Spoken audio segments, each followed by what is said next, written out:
Bom, pessoal, vamos continuar nossa saga aqui com relação às propriedades de sistemas de imagem de um elétron. E hoje a gente vai falar um pouco sobre, agora, né, na verdade, a gente vai falar um pouco sobre forças de troca, tá? Bom, o que a gente tem é o seguinte, até agora a gente levou em consideração somente a simetria da função de onda como um todo, né? Então a gente tinha as funções de onda que elas tinham uma simetria definida, por exemplo, ela podia ser simétrica ou assimétrica, certo?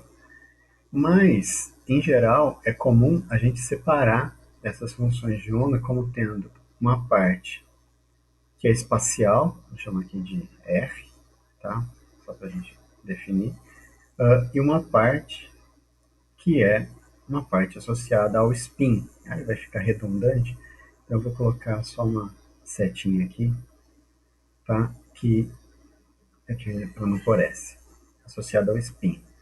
E a mesma coisa para essa função de onda, né? Então tem a parte radial e a parte que é determinada pelo spin. E aí a gente pode pensar que a própria função de onda espacial tenha uma dada simetria, certo? E a função de spin tem uma outra simetria, tá? Então, a função de onda espacial pode ser simétrica ou assimétrica e a função de onda de spin pode ser simétrica ou assimétrica. E aí a combinação entre elas vai determinar a simetria das funções como um todo. E aí a gente pode mudar as simetrias mapeando, né, considerando então que para elétrons as funções de onda espaciais são sempre assimétricas, porque eu tenho férmions, então a parte de spin pode mudar a simetria do meu problema, tá? Então vamos pensar que eu tenho um sistema de duas partículas,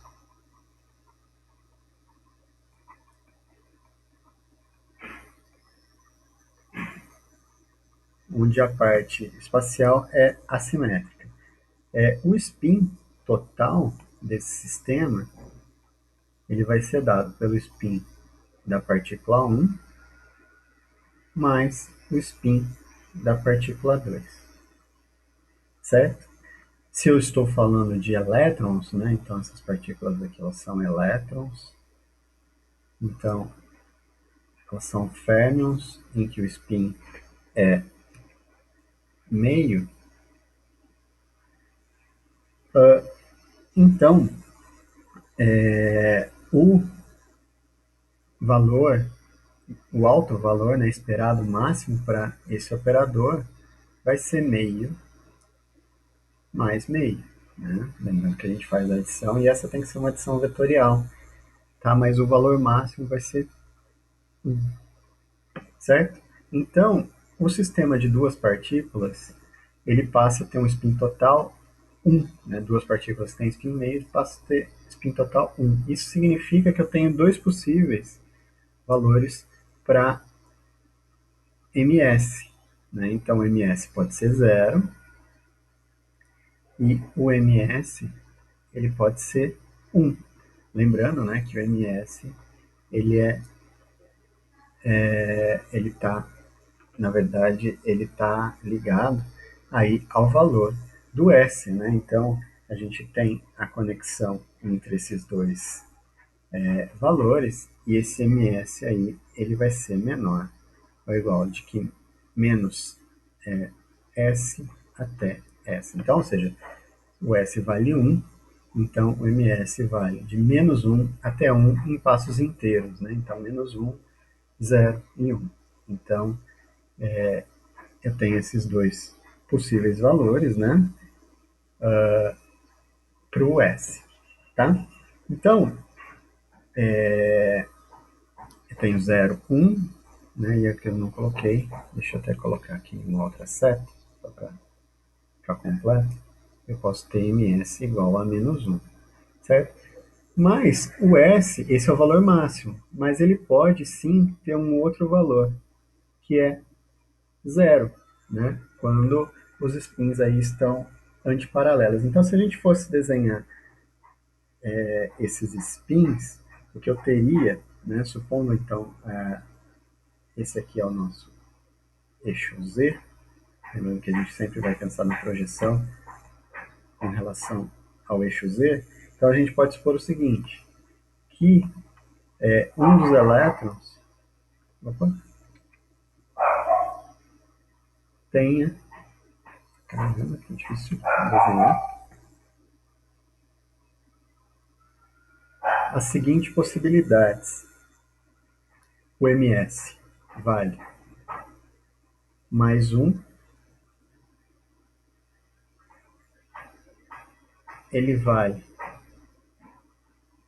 menos um, ou ele vale zero, tá? Então, se essa aqui for a que a gente chama de esfera de Bloch, né, de todos os valores possíveis, eu tenho essas projeções. Notem que isso aqui são as projeções. O spin, na verdade, se a gente for considerar os outros eixos, ele vai ter uma projeção aí, né? E aí, o que acontece é o seguinte, nesse caso, eu tenho os spins que são paralelos, né? Então, o que eu tenho é o seguinte, eu tenho o S1, certo? Se eu mudar a cor aqui do S2, é paralelo ao S2. Como o S1 pode ser mais ou menos meio, então eu tenho essas três possibilidades. Agora, eu tenho uma outra possibilidade, que é o fato do S1 ele ser antiparalelo com o S2. Então, na hora que eu somo esses dois caras, né? Então, lembrando, essa primeira situação aqui, eu tenho ms, desculpa, eu tenho S igual a 1, tá? O total. E nessa outra situação, esse aqui é o S2, o S total vai ser zero. Então, eu tenho duas possibilidades, né? Eu tenho essa possibilidade em que os spins são paralelos entre si, então na hora que eu tento aproximar as duas partículas, os spins são paralelos, e tenho essa possibilidade onde os spins são antiparalelos. Essa primeira possibilidade, ela é conhecida como triplete. Isso porque eu tenho três possíveis valores, né? Esse estado de spin aqui ele é degenerado e eu tenho três possíveis valores. Já essa outra possibilidade aqui é chamada de singlet, porque eu só tenho uma possibilidade, que é ms, né? Se o s é igual a zero, o ms vale simplesmente zero, tá? Então, eu posso escrever os estados que eu tenho, né, para esse sistema. Então, por exemplo, o estado que eu vou chamar de S, aí vai ficar. Esse aqui é o S de singlet, vou pôr assim, S de singlet. Ele vai ser dado pela combinação linear dessa forma. Ele é um estado antissimétrico, porque ele é um estado do tipo 1 up, down, menos um estado do tipo down. Deixa eu manter a notação que eu estava adotando antes, que é o primeiro associado ao primeiro estado, primeiro partícula, né? Segundo associado à segunda partícula, menos down e up, certo? Notem que ele é antissimétrico, tá? Já para os tripletes, eu posso ter três possibilidades, que é o seguinte: esse cara aqui, quando ele tem um, significa que os dois caras estão para cima, né? Então vou chamar esse aqui de T+. Onde o que eu tenho é simplesmente up. e AP, certo? Esse aqui do meio é dado pelo chamado T0. Ele é um estado que leva, ele é muito parecido com esse, mas ele é um estado simétrico. Então ele é up, down, mais down, up, certo? Então aqui eu tenho, para ter esse zero, né? Então, por mais que eu esteja, esses spins são paralelos entre si, né? Eu tenho que um precisa estar no estado up, o outro no down, ou o primeiro no down e o outro no up. Só que eu tenho um estado que ele é simétrico à troca, tá? Então, tanto faz quem está, porque é justamente essa a ideia, né? Tanto faz quem está em cima ou quem está embaixo. E aí eu tenho o T menos, que é o outro estado, de singlet, que então vai ser os dois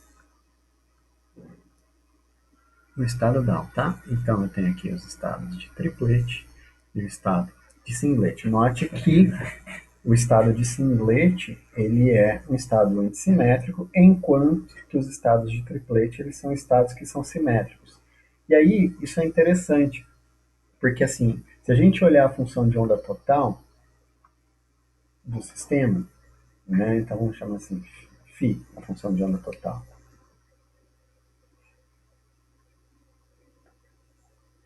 Ela é composta por uma parte que é espacial e uma parte que é dada pelo spin, certo?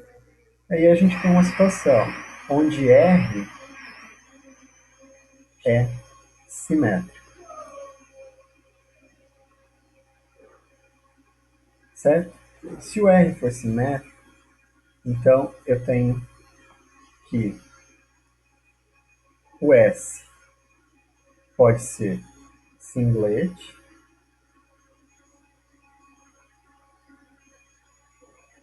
ou o S, vou colocar aqui na frente, pode ser do tipo triplete.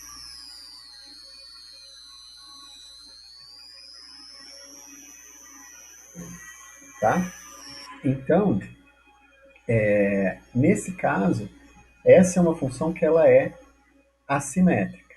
Então, a troca me leva a um sinal. Como esse cara aqui não tem esse sinal com relação à troca de partículas, então, nesse caso, eu tenho que o φ ele vai ser simétrico. Tá?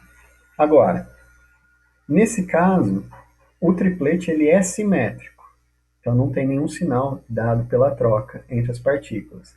Se o R também é simétrico, então, desculpa, esse aqui é assimétrico, né? Porque se o singlet é assimétrico, então esse aqui é assimétrico. Então, esse aqui me leva então a um φ que é simétrico, tá? Agora eu tenho outra possibilidade, que é a parte radial, né? A parte radial não, né? A parte espacial ser assimétrica.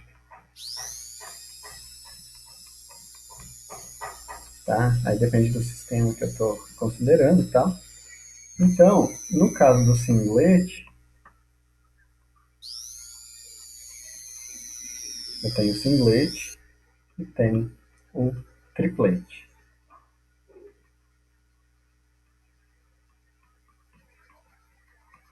Se esse aqui é assimétrico com esse que é assimétrico, então a função de onda total vai ser simétrica. E nesse caso, como esse cara é simétrico e esse é assimétrico, o produto, né, entre eles, então vai ser uma função que é assimétrica. Tá? E aí, por que, que isso é importante? Tá? Porque a gente olha para as funções de onda. Então, Se, por exemplo, eu tenho esses dois sistemas, né, vamos considerar aí um sistema que tenha função de onda que é simétrica, tá? Então, vamos supor aí R simétrica, a função de onda espacial. E aí, eu vou tentar aproximar duas partículas. Então, tem a partícula 1, certo? E ela tem sua função de onda de spin, vamos chamar assim de S1. Tá? Ela pode estar ou nesse estado ou nesse. E aí eu tenho a partícula 2, vou colocar aqui em amarelo,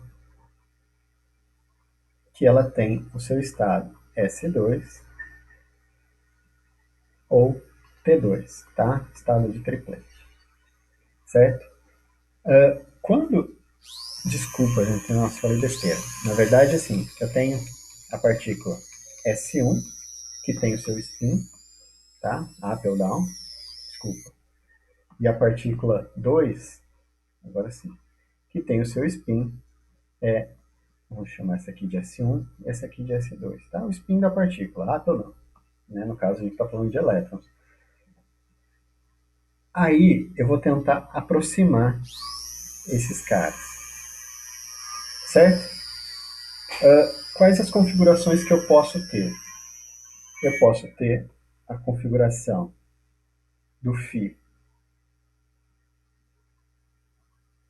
que vai ser, vou até fazer assim, ó, R singlet, tá? Lembrando que o S aí é 1 sobre raiz de 2 up, down, menos down, up, tá? E eu posso ter o R triplete, certo? Onde eu tenho os tripletes, que são aquelas três funções de onda que eu mostrei anteriormente. Beleza? Então, essas são as duas possíveis configurações que o sistema pode assumir. Essa primeira, ela é, como esse cara é simétrico, ela é assimétrica. Essa segunda, ela é simétrica. Tá? Então, o que acontece? Quando a função de onda espacial for simétrica e eu tento aproximar, pelo fato dessas duas partículas serem férmions, mas eu considerar uma função de onda total devido ao sistema simétrico, se eu tento aproximá-las no estado de spin do tipo singlet, o que vai acontecer é que eu vou tentar colocar as duas partículas no mesmo estado. Né?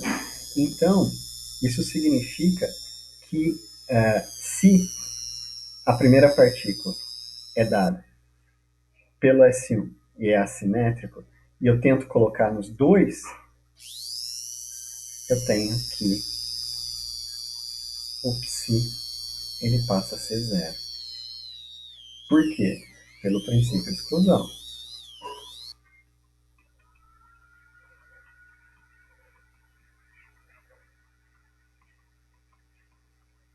Certo? No caso assimétrico. Esse primeiro caso que está aqui. Tá? Então, para o caso assimétrico, o fato de eu tentar colocar as duas partículas juntas, né? Então, lembrando que eu vinha, vamos escolher uma situação. Eu vinha, o caso assimétrico é uma é up e a outra é down. Então eu venho e tentei colocar. Isso leva a uma função de onda psi assimétrica como um todo, que é nula. Agora, se elas tiverem spins paralelos, isso leva a uma função de onda que é diferente de zero, certo? Então, O que acontece é, e essa função de onda ele tem uma probabilidade que é maior de acontecer do que se as duas partículas estivessem sozinhas. O fato de eu não conseguir trazer duas partículas que têm spins opostos para a mesma região é como se surgisse uma força, né, que está associado ao fato dessas duas partículas terem spins contrários aí.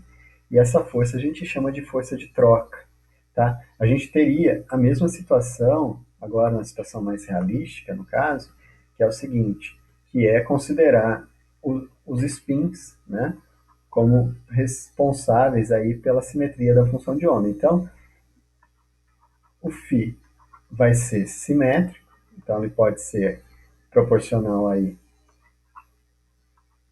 a S e pode ser proporcional a T, singlete e triplete, tá? Considerando que a parte radial é assimétrica, e é o que a gente tem na realidade, né? Porque a gente. Mas esse caso anterior é mais um caso genérico, tá? Mas na realidade, a parte radial, eu já tinha falado isso para vocês, ela é simétrica. Ela desculpa, por serem férmions, né? A função de onda total é assimétrica. Então, o que vai acontecer, né, na verdade, desculpa, estou falando, a função de onda total é assimétrica, porque isso é férmion. Então, o que acontece é eu posso ter essas duas possibilidades dependendo desse cara, certo? Então, se o R for assimétrico, então, para que a função de onda total seja assimétrica, eu preciso estar no estado de triplete. Se o R for simétrico, eu preciso estar no estado de singlete. Mas como a função de onda total é assimétrica, quando eu tento, por exemplo, no estado de singlete, que é o que a gente tem aproximar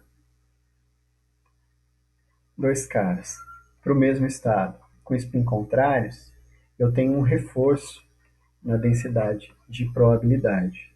Enquanto, se eu tento aproximar dois caras que são paralelos, seja up ou down, o que acontece é que essa situação aqui, ela não acontece, porque o psi passa a ser zero, dada a simetria das funções de onda, certo? Então, aqui eu tenho um reforço, e esse reforço está associado aí com, a gente vai ver depois, quando falar de estatística, um termo de reforço, e eu tenho essa parte que tem uma força que a gente chama força de troca. E é isso, tá?